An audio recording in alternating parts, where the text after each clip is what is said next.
Good evening, night owls and fledglings. I, Phantashistoria, welcome you to another dark parliament.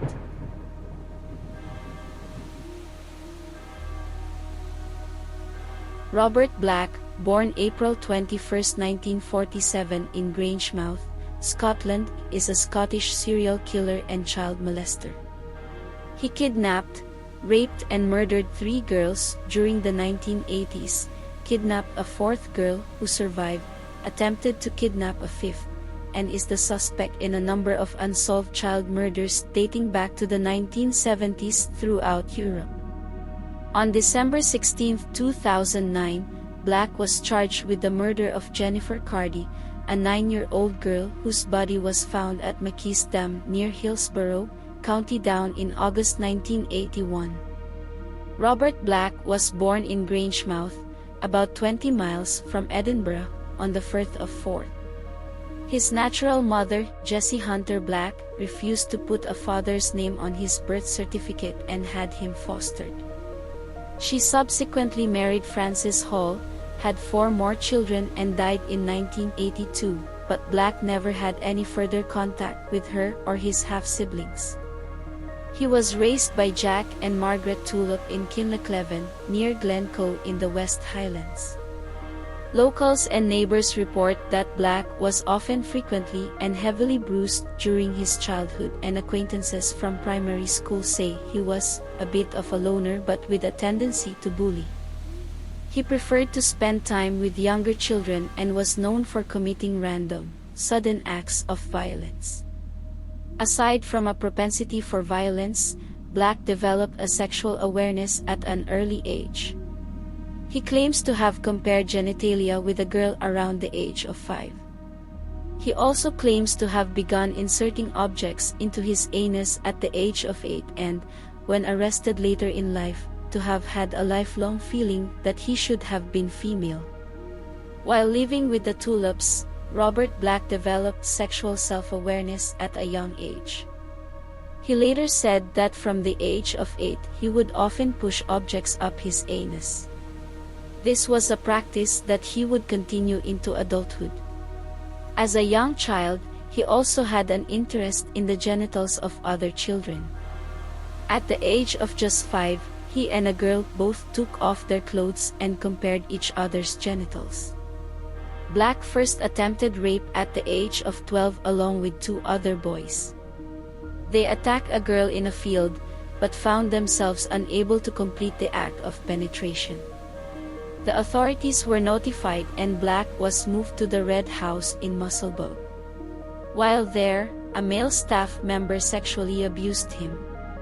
It was while Black was at Red House that he also entered Musselburgh Grammar School, where he developed an interest in football and swimming.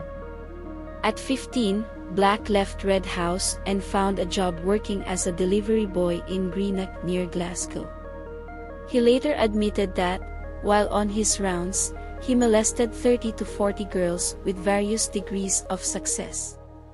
None of these incidents seem to have been officially reported until his first conviction at the age of 17, when he lured a 7-year-old girl to a deserted building, strangled her until she lost consciousness, and then masturbated over her body. He was arrested and convicted of lewd and libidinous behavior for this offense, but received only an admonishment. After this, Black moved back to Grangemouth and got a job with a builder's supply company. He also found a girlfriend, Pamela Hodgson, fell in love and asked her to marry him. Black was devastated when she ended the relationship several months later. In 1966, Black's inappropriate manifestation of his sexual desires resurfaced when he molested his landlord and landlady's 9-year-old granddaughter. The girl eventually told her parents. They took no legal action, but Black was ordered to leave the house. At this time, Black moved to Kinlochleven, where he was raised. He took a room with a couple who had a 7-year-old daughter. As before, Black molested the girl. This time, however, when the sexual abuse was discovered, the police were notified and Black was eventually sentenced to a year of borstal training at Polmont. On his release, Black left Scotland and moved to London. His abuse of young girls subsided for a time when he discovered child pornography. When police searched his home after his arrest for murder, they discovered more than 100 magazines and 50 videos. In London, Black found work as a swimming pool attendant and would sometimes go underneath the pool, remove the lights and watch young girls as they swam. Soon, a young girl complained that Black had touched her, and while no official charges were brought, Black lost his job. While Black lived in London, he spent a lot of time in pubs playing darts. He became a reasonable player, and became a well-known face on the amateur darts circuit. Darts world champion Eric Bristow knew Black vaguely during this time, remembering him as a loner who never seemed to have a girlfriend. In 1976, Black began working as a van driver. It was while working as a driver that he developed a thorough knowledge of some of the UK's roads, particularly its minor roads.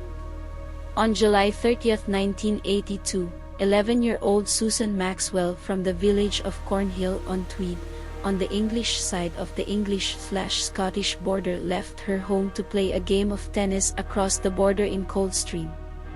Several local witnesses remembered seeing her until she crossed the bridge over the River Tweed, after which there were no sightings of Susan.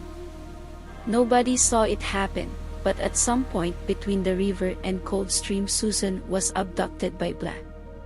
He raped and strangled her and dumped her body by the side of a road near Uttoxeter, about 250 miles away in central England. In the evening of July 8, 1983, 5-year-old Caroline Hogg from Portobello on the outskirts of Edinburgh went out to play near her home for a few minutes. She never returned. Many witnesses reported seeing a scruffy-looking man watching a young girl, believed to be Caroline, in the playground near her home, then holding hands with her in a nearby amusement arcade. The man was Black. Caroline's body was found 10 days later in a ditch in Leicestershire, around 300 miles from her home. The cause of death could not be determined due to decomposition, as had been the case with Susan Maxwell, but the absence of clothes suggested a sexual motive. 3 years later, on March 26, 1986, 10-year-old Sarah Harper went missing from Morley in Leeds after leaving her home to go to the corner shop to buy a loaf of bread. The shopkeeper remembered Sarah coming into the shop, but she never returned home. The last sighting of Sarah was of her walking towards the snicket that she used as a shortcut. Black kidnapped, raped and murdered her. Her body was found dumped in the River Trent near Nottingham a month later. The three bodies were found within 26 miles of each other, and police already believed that the murders were linked. Detectives also thought that, because all three victims had been left long distances from where they had been taken, that the killer traveled as part of his occupation, possibly a lorry driver. The police faced great pressure to solve the crimes, as some newspapers compared them to the Morse murders. It was one of the first inquiries to widely use the Holmes computer system, following recommendations in the aftermath of the Yorkshire Ripper investigation. Black was arrested on July 14, 1990, near Stow, Scotland. He was seen snatching a 6-year-old girl off the street and bundling her into his van. An alert member of the public called the police, who chased after the van and subsequently apprehended Black. The little girl's father was actually one of the police officers on the scene and was the one who discovered the child in the back of the van, tied up, gagged and stuffed into a sleeping bag. Apart from suffering from shock, the girl was uninjured. A search of Black's home revealed a large collection of child pornography. The following month, Black was convicted of kidnapping the girl and given a life sentence. The police suspected Black of the murders of Susan Maxwell, Caroline Hogg and Sarah Harper due to his occupation as a van driver, which gave him opportunity to travel far and wide, as the killer of those children had evidently done, not to mention his recent and past convictions. They checked his petrol receipts, which placed him in the appropriate locations, and eventually charged Black with all 3 murders, in addition to the attempted kidnapping of a 15-year-old girl who had escaped the clutches of a man who had tried to drag her into a van in 1988. In the spring of 1994, Black stood trial. He denied the charges. The prosecution were able to place him at the scenes and show the similarities between the 3 killings and with the kidnap of the 6-year-old girl who had been rescued. However, juries are not usually allowed to know of a defendant's current or past convictions, but in this case the judge allowed it. On May 19, the jury found Black guilty on all counts, and he was sentenced to life imprisonment and told that he should serve at least 35 years behind bars before being considered for parole. This would keep him behind bars until at least 2029, when he will be 82 years old if he is still alive. Police have asked Black about the disappearance of up to 9 other girls whose fates remain unknown, but have not made progress. The files on these missing children all remain open.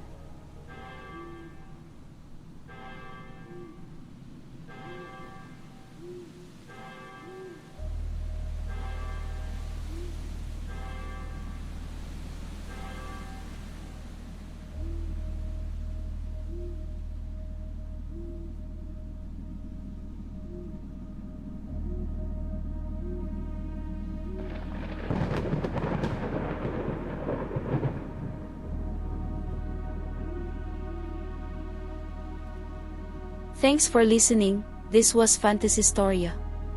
Please flock over to our socials and subscribe to be summoned to our next Dark Parliament.